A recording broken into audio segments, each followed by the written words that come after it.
রাত জেগে খেলা দেখছেন তো? বিশ্বকাপ বলে কথা।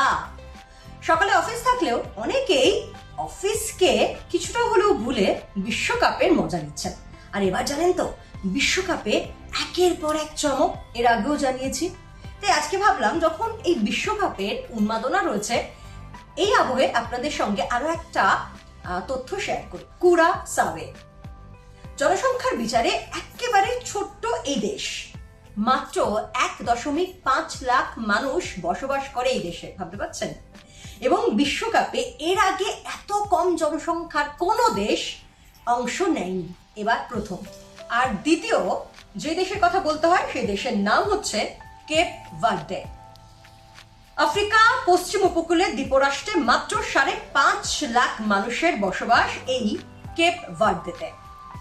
এবং আইসল্যান্ডকে টপকে বিশ্বকাপের মূল মঞ্চে খেলা সর্বকালের দ্বিতীয় ক্ষুদ্রতম দেশ হচ্ছে এটি, অর্থাৎ কেপ ভার্দে। আর এরপরে যার কথা বলতেই হয় তা হচ্ছে কাতার। কাতার রয়েছে, এবং কাতারে জানেন কত সংখ্যক মানুষ বসবাস করে? কাতারে বসবাস করে প্রায় 31 লক্ষ মানুষ। এবং প্রথমবারের মতো বাছাই পর্ব পেরিয়ে একেবারে সফলভাবে বিশ্বকাপে কাতার। অতীতে যারা নিজেদের দেশে কাপ যুদ্ধ আয়োজন করেছে, মনে আছে তো?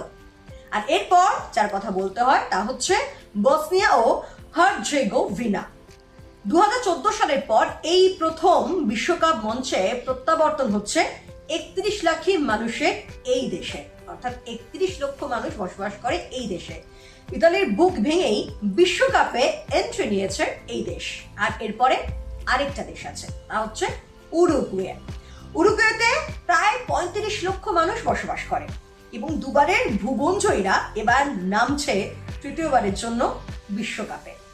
48টি দেশের এই বিশ্বকাপ নতুন নতুন ফরম্যাট নিয়ে এসছে, তাদের ফুটবলে রয়েছে চমক। আর একই সঙ্গে বলতে হয়, এই যে নতুন দেশগুলো যারা প্রথমবার খেলার সুযোগ পাচ্ছে, তাদেরও একেবারে স্বপ্ন পূরণের মঞ্চ হয়ে উঠেছে এইবারের ফুটবল বিশ্বকাপ, নয় কি বলুন?